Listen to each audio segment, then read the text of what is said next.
Welcome to The Bid, where we break down what's happening in the markets and explore the forces changing the economy and finance. I'm your host, Carrie King, Global Deputy CIO within BlackRock's Fundamental Equities business. As we continue Women's History Month, The Bid welcomes 4 senior female leaders at BlackRock and their guests for 4 special crossover episodes in partnership with Samara Cohen's LinkedIn series, In Progress. I'm excited to continue this mini-series as we speak to some incredible female leaders about progress and purpose. Today, I'm pleased to welcome Keri Mandell. Keri is the owner and founder of Empower Yoga.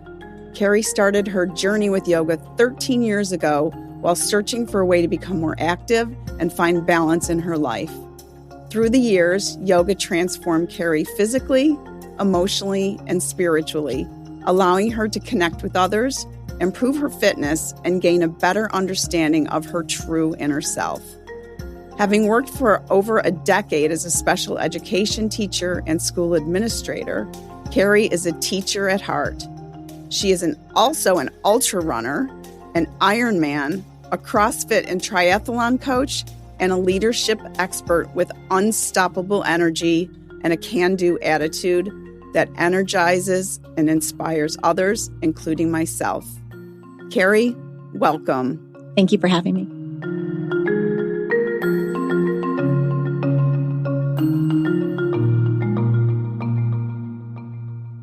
You and I met on the yoga mat, so to speak, a few years ago at your studio. I know yoga is a very big part of your life. What brought you to yoga 13 long years ago, and what keeps you so committed? When I first discovered yoga, I found it actually at a very difficult point in my life. I was 27, had just gotten married, found out that I wasn't going to be able to have children, and that was really challenging for me, a little bit of a dark place. And a friend of mine said, "You need to go to yoga." And I was like, what is yoga going to really do for me? And one thing we say now is that when the student is ready, the teacher will appear. And it was just the time. And when I went, I remember getting on my mat, doing these moves that I've never done before. And it was so uncomfortable, yet so liberating. I remember sitting there and just crying. And all my emotions, all of the stuck energy, all the pent up feelings that I was having just released. And afterwards, I felt refreshed and renewed. I started going regularly and noticing a big difference mentally, physically. Yoga is truly remarkable. I think it teaches us a lot about who we are. It reminds us to be present, to be in the moment. Oftentimes shows us how strong we are too. And whatever we do on the mat can often translate off the mat as well. We learn how to breathe. We learn how to take on obstacles and new difficult poses, and we can overcome them. And then we can start to do that in our lives as well. I love it so much, and I'm so grateful for the practice. Your story is very interesting. So you were a special ed teacher and a school administrator in your prior career. Tell us about that and what fueled the change. I had gone to school at Providence College, got my degree in elementary and special education, followed that up with a degree in special ed, was working as a special ed teacher, really enjoyed it, but I wanted to make more of a bigger impact. And I decided to get into administration because I thought I could make some more changes and help more people. But what I quickly discovered was that wasn't necessarily the case. Being a school administrator was really challenging. And while I had some really great moments, I also didn't have the control that I thought I would have. I was becoming a little disenchanted with public education. And as an administrator, the teachers were mad at you or the parents didn't like you. It was a very tumultuous environment to be in sometimes. When I started really getting into fitness and my fitness became such a huge part of my life, I decided to switch careers and to make a career in fitness. It was unexpected. I think a lot of people were surprised when I told them that I was going to leave my job and open a yoga studio. But you have one life and you got to do what makes you happy and you got to live it. I think change can be really hard. It can feel very uncertain, very uncomfortable, even risky. How did you move past the discomfort of making that change and taking the leap to such a big transition in your life? I wanted to open a yoga studio.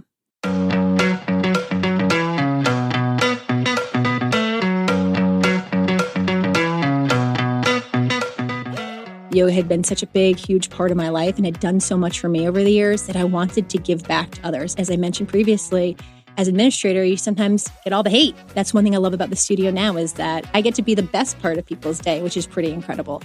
When I thought about opening the studio, I thought about what it would take. And financially, what did that mean for me? What did that mean for my husband? What did that mean for our family?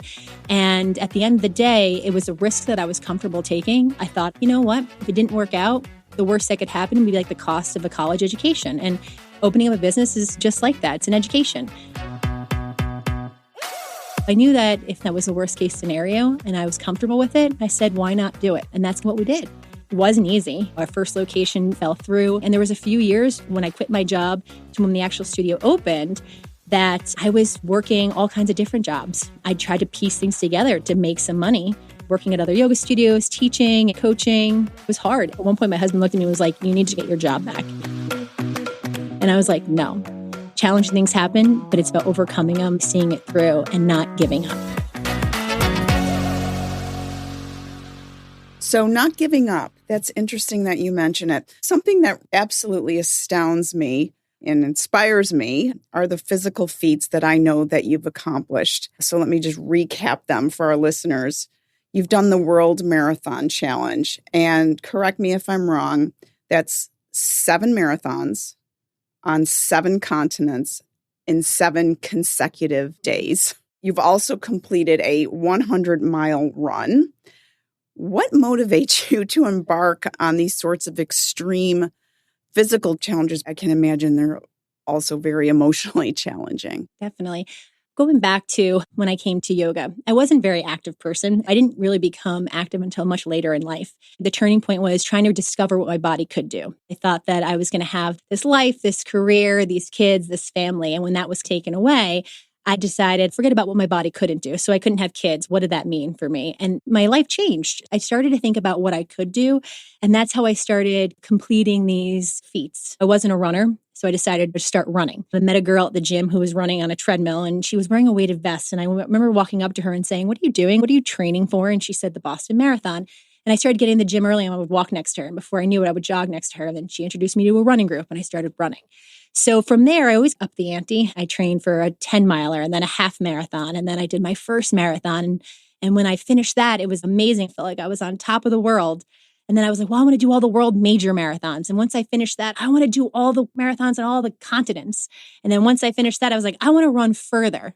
It was just about discovering my edge and tiptoeing past it and really getting uncomfortable. And that's been a big part of my push and my desire to do all these things. I remember when you came back from the World Marathon Challenge and you were talking about it at the yoga studio, and I think your first marathon, the 7-day in the Arctic, and you were talking about how treacherous it was. And I remember you saying, I said, how did you finish it? And you said, I knew there was no chance I was not going to finish every single marathon, no matter what. I don't know where that empowerment comes from. It's just so interesting to me. Antarctica was really challenging. My mantra during that race was actually, you will not break me. So the World Marathon Challenge takes place in February.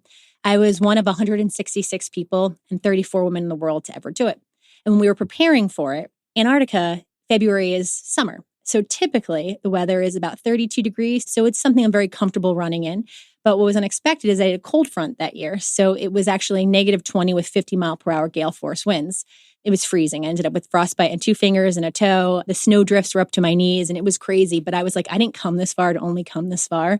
And it wasn't going to break me. And no matter how cold I was or whatever was happening around me, I was just going to do it and I was determined. With anything in my life, anything that I really believe in or anything I really want, I will make it work or figure out a way to the best of my ability to get it done. And that's just how I've always been. When people said, you can't open a yoga studio, what are you doing? You don't know anything. I'm like, I'm going to learn it. Watch me. I will make this work and I will make it happen. So when people doubt me, I usually say, watch me. When you finish a feat like the World Marathon Challenge, how do you feel when you complete it? How much time do you give yourself to revel in the accomplishment before your brain goes to what's next? How do I up that? Honestly, every finish line is the start of the next race. It was a huge accomplishment. I remember crossing the finish line in Miami and thinking, wow, I can't believe I did this. After that, I took a couple days and I let it try to sink in, but it was so big. I trained for it for so long and I wanted it for so long that it almost felt surreal. when it was actually happening. And when it was over, I had this big moment of, wow, you finished. But how do you top that? Where do you go from here? 2 weeks later, COVID hit and the world shut down. So you went from being on top of the world, literally, to then isolated and home alone and you're not able to go anywhere or travel. And I don't do well when I feel trapped. So that was really challenging. I couldn't wait to get back out and do another race. I was chomping at the bit to go out and do something. How do you prepare yourself physically, but also mentally for these extreme adventures that you've accomplished? It's definitely more mental than physical. Your body won't go where your mind won't let it. Your mind gives up way before your body does.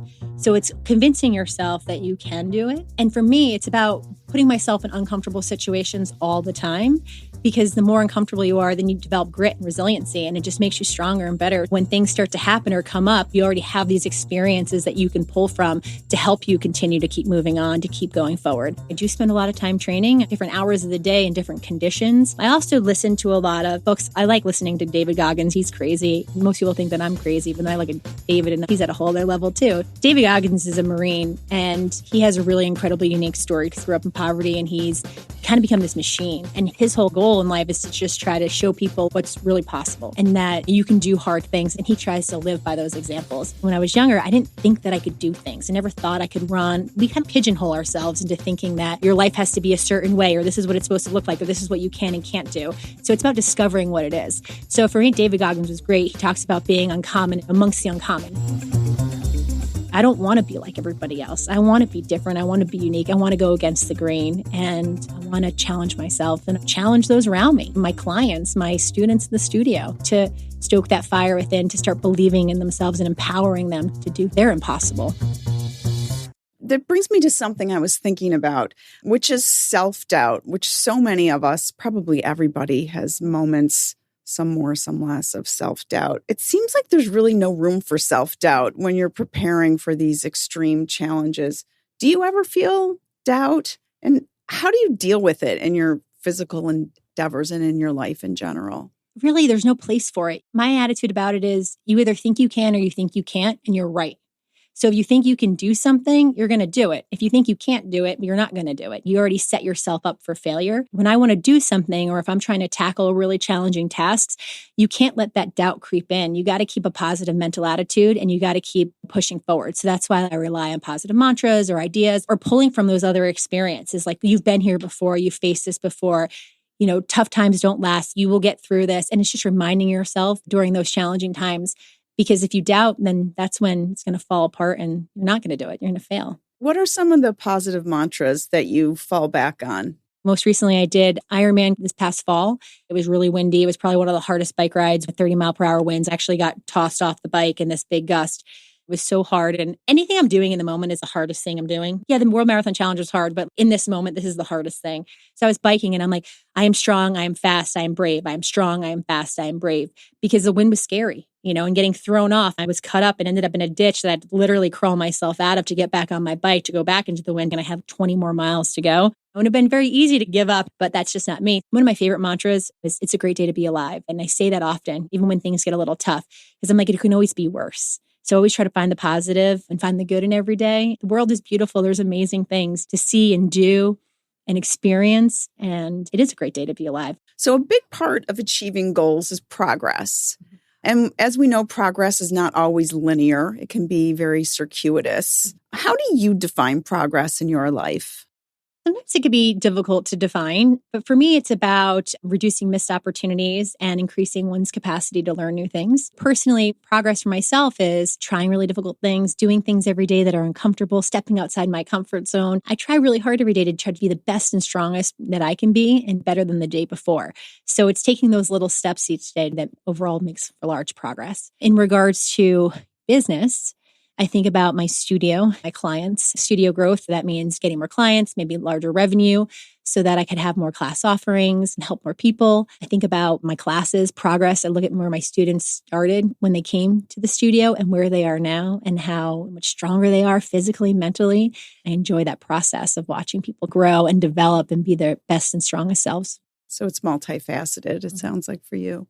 Everything you do seems so rooted in purpose. And in the studio, the yoga studio, I hear you talk about purpose all the time. What does it mean to you to work towards a larger purpose? And what is that purpose for you? I think about the World Marathon Challenge, for example, and I knew that when I ran that race that I wanted to do it for myself, but I wanted to do it for something bigger than myself because there's so many opportunities to be able to give back and to do something for someone else. Prior to the World Marathon Challenge, I had lost my dad and my stepmom to cancer, and cancer has affected a lot of people I know, most recently my mom. So raising money for cancer is really a big part of the philanthropy work that I do because I want all these things to be greater than myself, to help others. That was why I decided to do the World Marathon Challenge. I didn't want to just run it. I wanted to raise money and awareness for the American Cancer Society, and I linked up with them. And when I think about the yoga studio, yoga had helped me so much. It saved me in so many ways that if I could do that for somebody else, that's pretty incredible. I know that the studio is such a big, important part of the community, and you give back in so many ways. So what's next for Keri Mandell? I'll be competing in Ultraman, and this is a 3-day event. I've discovered since the World Marathon Challenge, I really enjoy these staged events. Why race for one day when you can race for multiple days? You know, day 1 is a 6.5-mile swim followed by a 90-mile bike ride, and day 2 is a 171-mile bike ride, and day 3 is a double marathon. So I look forward to tackle that in Arizona in March. Been training for this for 3 years. COVID, last 2 years, I wasn't able to do it. So I'm finally going to do it. I'm excited. Good luck. And thank you for everything I know that you give back. Thank you. I appreciate that. Thank you for listening to this episode of The Bid. On our next episode, Ann Ackerley invites Dr. Lucy Marcil, co-founder and executive director of Boston Medical Center's Street Cred program, for a conversation about meeting people where they are, as Dr. Marcil helps to bring financial education to families receiving pediatric care.